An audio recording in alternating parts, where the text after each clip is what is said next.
Hi ಎಲ್ರಿಗೂ 5 minutes ವಿಜ್ಞಾನಕ್ಕೆ ಮತ್ತೆ ನಿಮಗೆಲ್ಲ ಒಂದು high energy welcome. All right, ಇದು ನಮ್ಮೆಲ್ಲರ ಲೈಫ್ನಲ್ಲೂ ಕಾಮನ್ ಸ್ಟೋರಿ ಅಲ್ವಾ?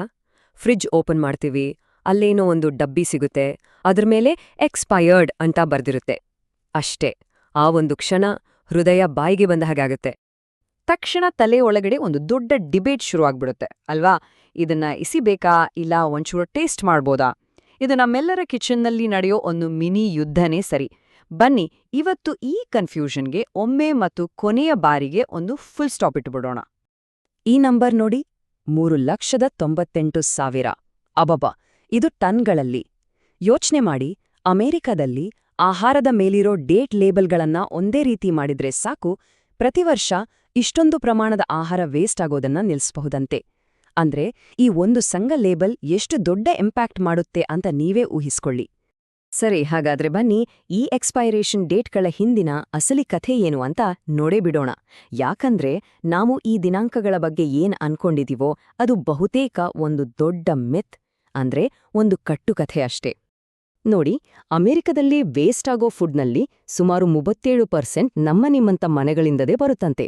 ಶಾಕಿಂಗ್ ಅಲ್ವಾ? ಇದಕ್ಕೆ ಅತಿ ದೊಡ್ಡ ಕಾರಣ ಏನು ಗೊತ್ತಾ? ಅದೇ ಆ ಡೇಟ್ ಲೇಬಲ್ಗಳನ್ನ ನೋಡಿ ನಮಗಾಗೋ ಆತಂಕ ಮತ್ತು ಗೊಂದಲ. ಓಕೆ, ಈಗ ನೋಡಿ, ಈ ಒಂದು ಮಾತು ಎಲ್ಲವನ್ನೂ ಚೇಂಜ್ ಮಾಡತ್ತೆ. ಏನದು ಅಂದ್ರೆ, ಹೆಚ್ಚಿನ ಎಕ್ಸ್ಪೈರಿ ಡೇಟ್ಗಳು ನಾವು ಅಂದುಕೊಂಡ ಹಾಗೆ ಇಲ್ಲ. ಅವುಗಳನ್ನ ಸೇಫ್ಟಿ ವಾರ್ನಿಂಗ್ ಆಗಿ ತಂದಿದ್ದಲ್ಲ, ಬದಲಿಗೆ ಕ್ವಾಲಿಟಿ ಹೇಗಿದೆ ಅಂತ ಹೇಳೋಕೆ ಅಷ್ಟೇ ತಂದಿದ್ದು. ಇದರ ಸಿಂಪಲ್ ಅರ್ಥ ಏನು ಅಂದ್ರೆ, ಆ ದಿನಾಂಕದ ನಂತರ ಆಹಾರ ತಿನ್ನೋಕೆ ಅನ್ಸೇಫ್ ಅಂತ ಅಲ್ಲ, ಅದರ ಬೆಸ್ಟ್ ಕ್ವಾಲಿಟಿ ಅಂದ್ರೆ ತಾಜಾತನ ಅಥವಾ ರುಚಿ ಸ್ವಲ್ಪ ಕಡಿಮೆ ಆಗ್ಬೋದು ಅಷ್ಟೇ. ಹಾಗಾದ್ರೆ ಈ ಡೇಟ್ ಲೇಬಲ್ಗಳ ಕಾನ್ಸೆಪ್ಟ್ ಶುರುವಾಗಿದ್ದೇಗೆ ಅಂತ ಯೋಚನೆ ಮಾಡಿದೀರಾ? ಬನ್ನಿ ಒಂದು ಕ್ವಿಕ್ ಹಿಸ್ಟ್ರಿ ಲೆಸನ್ ನೋಡೋಣ.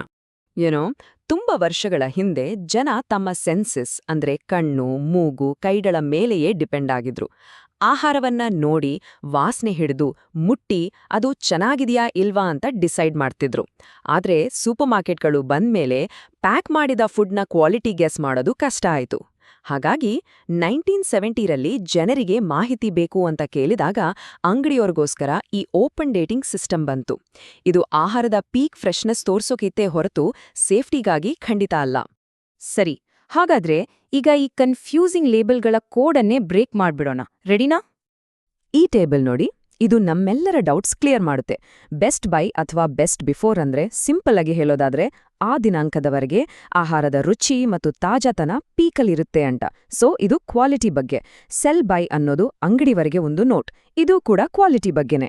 ಆದ್ರೆ ಯೂಸ್ ಬೈ ಲೇಬಲ್ ಮಾತ್ರ ಸೇಫ್ಟಿಗೆ ಸಂಬಂಧಿಸಿದ್ದು. ವಿಶೇಷವಾಗಿ ಬೇಗ ಕೆಟ್ಟೋಗೋ ಪದಾರ್ಥಗಳ ಮೇಲೆ ಇದನ್ನ ಬಳಸ್ತಾರೆ. ಇದೊಂದನ್ನು ಮಾತ್ರ ನಾವು ಸೀರಿಯಸ್ ಆಗಿ ತಗೋಬೇಕು. ಇಲ್ಲೊಂದು ಇನ್ಸೈಡರ್ ಸೀಕ್ರೆಟ್ ಇದೆ. ಎಲ್ಲ ಕಂಪನಿಗಳು ತಮ್ಮ ಬ್ರ್ಯಾಂಡ್ ಹೆಸರು ಕೆಡಬಾರ್ದು ಅಂತ ಯಾವಾಗ್ಲೂ ಸೇಫ್ ಸೈಡ್ ಇರ್ತಾರೆ. ಜನ ತಮ್ಮ ಪ್ರಾಡಕ್ಟ್ ಅನ್ನ ಅದರ ಆಬ್ಸಲ್ಯೂಟ್ ಬೆಸ್ಟ್ ಸ್ಟೇಜ್ನಲ್ಲೇ ತಿನ್ಲಿ ಅಂತ ಡೇಟ್ಗಳನ್ನ ಸ್ವಲ್ಪ ಬೇಗನೆ ಪ್ರಿಂಟ್ ಮಾಡ್ಬಿಡ್ತಾರೆ. ಸೊ ಇದರ ಅರ್ಥ ಆ ಡೇಟ್ ಆದ್ಮೇಲೂ ಆಹಾರ ಹೆಚ್ಚಾಗಿ ಚೆನ್ನಾಗಿಯೇ ಇರುತ್ತೆ. ಸರಿ, ಹಾಗಾದರೆ ದಿನಾಂಕವೇ ಫೈನಲ್ ಅಲ್ಲ ಅಂದ್ರೆ ನಾವು ಏನನ್ನ ನಂಬಬೇಕು? ಯಾರ ಮಾತು ಕೇಳಬೇಕು? ಉತ್ತರ ತುಂಬಾ ಸಿಂಪಲ್. ನಮ್ಮಲ್ಲೇ ಇರುವ ನಮ್ಮ ಸೂಪರ್ ಪವರ್ಸ್ ಅನ್ನ, ಅಂದ್ರೆ ನಮ್ಮ ಸೆನ್ಸಸ್ ಅನ್ನ. ಈ ಸಿಂಪಲ್ 3 ಸ್ಟೆಪ್ ಚೆಕ್ ಅನ್ನ ನೆನಪಿಟ್ಕೊಳ್ಳಿ ಸಾಕು. ಸ್ಟೆಪ್ 1, ನೋಡಿ, ಬೂಸ್ಟ್ ಬಂದಿದ್ಯಾ, ಬಣ್ಣ ಬದಲಾಗಿದ್ಯಾ ಅಥವಾ ಲೋಳೆ ತರ ಏನಾದ್ರೂ ಇದೆಯಾ. ಸ್ಟೆಪ್ 2, ವಾಸನೆ ನೋಡಿ, ಏನಾದ್ರೂ ಹುಳಿ ಅಥವಾ ಕೆಟ್ಟ ವಾಸನೆ ಬರ್ತಿದ್ಯಾ. ಸ್ಟೆಪ್ 3, ನೋಡೋಕೆ ಮತ್ತೆ ಸ್ಮೆಲ್ಗೆ ಓಕೆ ಅನ್ಸಿದ್ರೆ ಮಾತ್ರ ಒಂದೇ ಒಂದು ಚೂರು ಟೇಸ್ಟ್ ಮಾಡಿ ನೋಡಿ. ಆಹಾರ ನಿಜವಾಗ್ಲೂ ಕೆಟ್ಟಿದ್ಯಾ ಅಂತ ತಿಳಿಯಕ್ಕೆ ಇದಕ್ಕಿಂತ ಬೆಸ್ಟ್ ಟ್ರಿಕ್ ಇಲ್ಲ. ಈಗ ಒಂದು ಸರ್ಪ್ರೈಸ್ಗೆ ರೆಡಿಯಾಗಿ. ಕೆಲವು ಆಹಾರಗಳು ನಾವು ಅಂದುಕೊಂಡಿದ್ದಕ್ಕಿಂತ ಎಷ್ಟು ಹೆಚ್ಚು ಕಾಲ ಚೆನ್ನಾಗಿರುತ್ತೆ ಅಂತ ನೋಡಿ. ಮೊಟ್ಟೆಗಳು ಫ್ರಿಡ್ಜ್ನಲ್ಲಿಟ್ರೆ ಡೇಟ್ ಮುಗಿದು 3-5 ವಾರಗಳವರೆಗೂ ಫ್ರೆಶ್ ಆಗಿರುತ್ತೆ. ಕ್ಯಾಂಡ್ ಫುಡ್ ಡಬ್ಬಿ ಉಬ್ಬಿಲ್ಲ, ತುಕ್ಕು ಹಿಡ್ದಿಲ್ಲ ಅಂದ್ರೆ ವರ್ಷಗಟ್ಲೆ ಸೇಫ್. ಇನ್ನು ಪಾಸ್ತಾ, ಅಕ್ಕಿ ತರಹದ ಡ್ರೈ ಐಟಮ್ಸ್ ತೇವಾಂಶ ತಾಗ್ದಿದ್ರೆ ಲೈಫ್ ಲಾಂಗ್ ಇರುತ್ತೆ.